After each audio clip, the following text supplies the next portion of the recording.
I have decided that since we have so many of these different color pens, I am going to use them for when I do my reading. So let's do that. Okay, so well, unfortunately this is going to be portrait because I did the first thing in portrait, but let's choose a color pen. Let's start from the right here and use this pink one here. So it's going to be this one here. So based on where we left off last time, the habit loop. So the first one's the cue, the second is craving, the third is response, and the fourth is the reward. In summary, the cue triggers a craving, which motivates a response, which provides a reward, which satisfies the craving and ultimately becomes associated with the cue.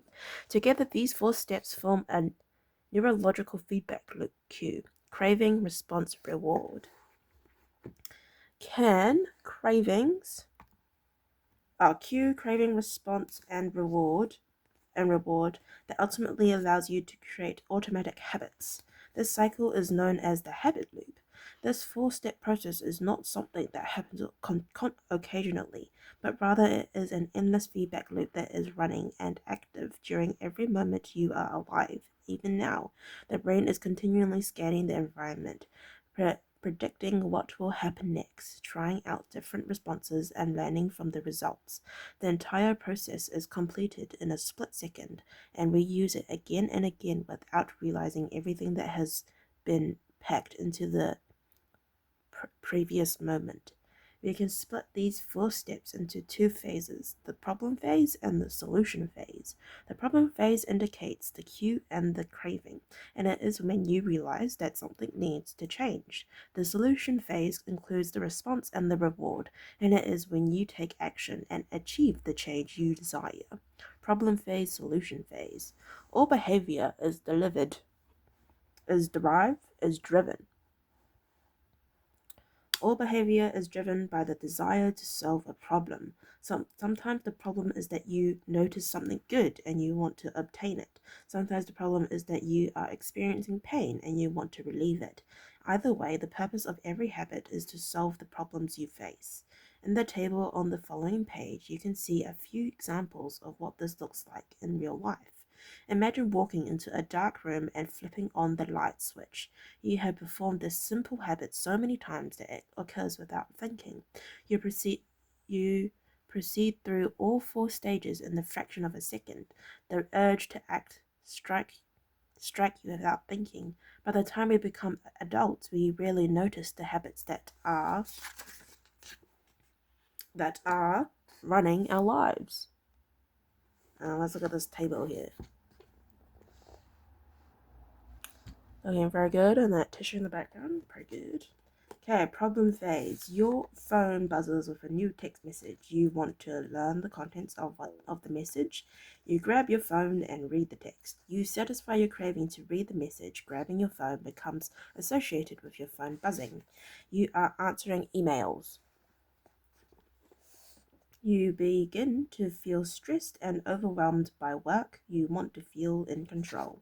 You bite your nails. You satisfy your craving to reduce stress by biting your nails, becoming associated with answering emails. You wake up. You want to feel alert. You drink a cup of coffee. You satisfy your craving to feel alert. Drinking coffee becomes associated with waking up. You smell a donut shop. You smell a donut shop.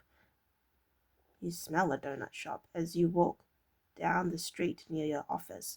You begin to crave a donut. You buy a donut and eat it.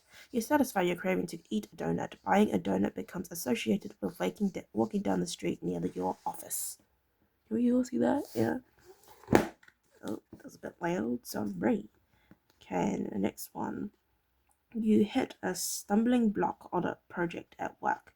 You feel stuck and want to relieve your frustration. You pull out your phone and check social media. You satisfy your craving to feel relieved. Checking social media becomes associated with feeling stored at work. You walk into a dark room you want to be able to see. You flip the light switch. You satisfies your craving to see. Turning the light switch becomes associated with being in a dark room. Most of us never give a second thought to the fact that we tie the same shoe first each morning, or unplug the toaster after each use, or always change into comfortable clothes after getting home from work. After decades of mental programming, we automatically slip into these patterns of thinking and acting. The four laws of behavior change. In the following chapter, we will see time and again how the four stages of cue, craving, response, and reward influence nearly everything we do each day. But before we do that, we need to transform these four steps into a practical framework that we can use to design good habits and eliminate bad ones. I refer to this framework as the four laws of behavior change, and it provides a simple set of rules for catering good habits and breaking bad ones.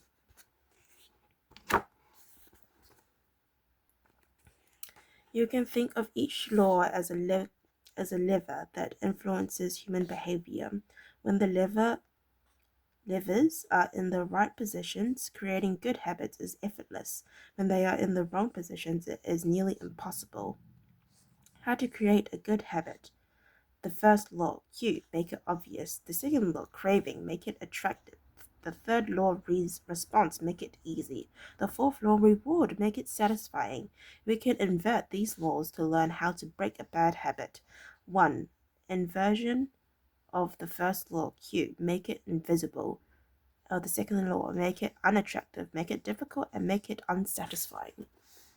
It would be irresponsible for me to claim that these four laws are an exhaustive framework for changing any human behavior, but I think they're close. As you will soon see, the four laws of behavior change apply to nearly every field, from sports to politics, art to medicines, comedy to management.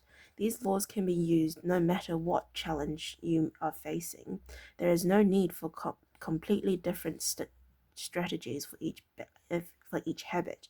Whenever you want to change your behavior, you can simply ask yourself, how can I make it obvious? How can I make it attractive? How can I make it easy? How can I make it satisfying? Oh, we got to 55. Cool. Well, thank you for listening to me read page 50 to 54. If you'd like to listen to me read page 55 to 60, then please stay tuned and I'll hopefully see you next time. Bye bye.